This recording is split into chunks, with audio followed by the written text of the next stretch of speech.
All right, moving on now to our panel's Rants and Raves. And why don't we start with Dan Kennedy?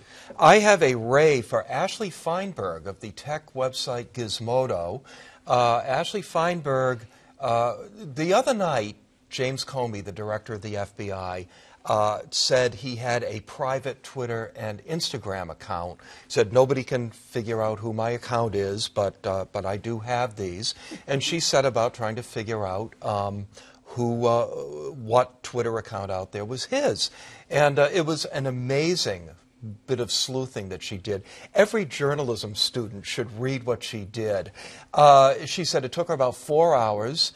There's way too much to get into, but my favorite aspect of it was that he calls himself on Twitter Reinhold Niebuhr, the theologian, and it turned out that he was a Reinhold Niebuhr scholar when he went to college. So that was one of the ways she pieced this together. It was absolutely terrific. I guess he's off Twitter now, and there you go. There you go. One of the things I thought made it really great is that when you learn that this is, in all likelihood, his pseudonymous Twitter account, you get a little bit of insight into what he's thinking about certain issues like, say, the Trump presidency, yes, based on what he has retweeted. So it wasn't just a sort of a cool but completely esoteric exercise in connecting the dots. It was Careful, actually retweets do not constitute endorsements. That's right. And I mean, with Comey, we never know what he's investigating or I just hope that somebody looked at that and thought, okay, that would be one that the ISPs would be happy to monitor and regurgitate out as a result of it. I bet he's getting books for about Reinhold Niebuhr now. I just love the psychology of it, that he feels like he has to have this outlet, this public outlet, to get his inner thoughts out. Yeah, it's true. And interact, I think, with his kids, that sort of thing. All right, Jon Keller. Well, I have a rave for, I always like to see a local person make it big. You know, I'm just parochial that way. I get my coffee at DD, I root for the Sox. I like to see a local person You're make a man it of the big. people. And yeah, kind of.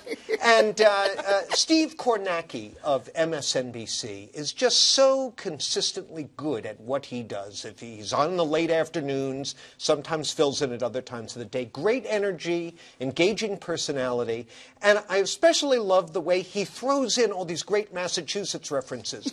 He analyzed the Trump-Clinton race at one point, or the rise of Trump, in the context of the John Silber nomination back in 1990. Did about a 15-minute bit on it. I don't know. The rest of the country was probably just passed out on the couch. But I loved it. This guy's terrific.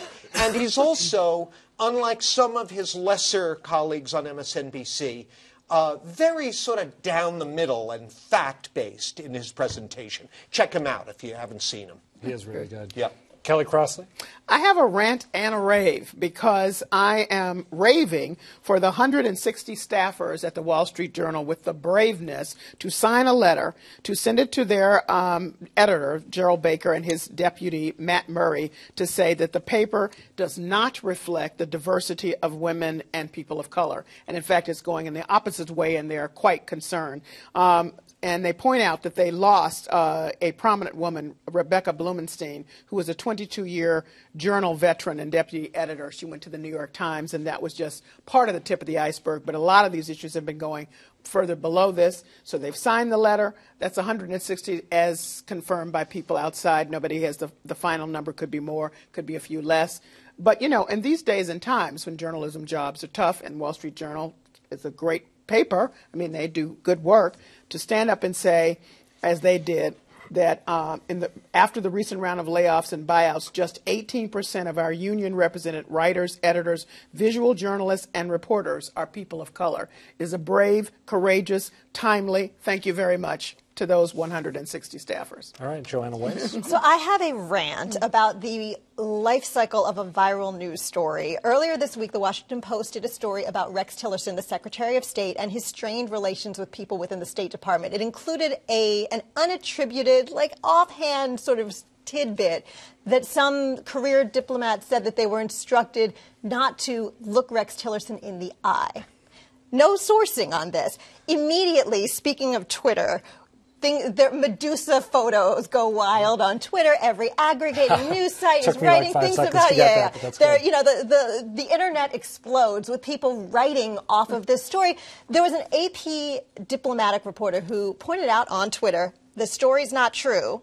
I mean, it's hard to prove a negative, but he's, felt it wasn't true, and pointed out correctly that there are so many more important things to write about in the context of the State Department that when this sucks up all the energy, I feel like everybody loses. You're making me feel guilty for being fascinated by that detail. Yeah. Thanks a lot. Well, Appreciate by the way, it. I prefer to believe it's true, if you don't I mind. got to hop in here with my rave. I want to rave for the podcast S-Town, which is created by the people behind This American Life and Serial. I've been looking for a long time for a podcast I'd get as excited about as I did the first season of Serial. This is not quite there, but it comes close. It starts off as sort of a Southern Gothic murder mystery, then turns into something else. There are, I believe, 7 episodes, and then it's all done. They are all available to listen to right now. It's really good stuff. S-Town. S-Town, for a barnyard epithet I cannot repeat. Nonfiction, right? Nonfiction. They shouldn't do a second series if Serial is any Oh, no, indication. don't do a second series. No. So check it out.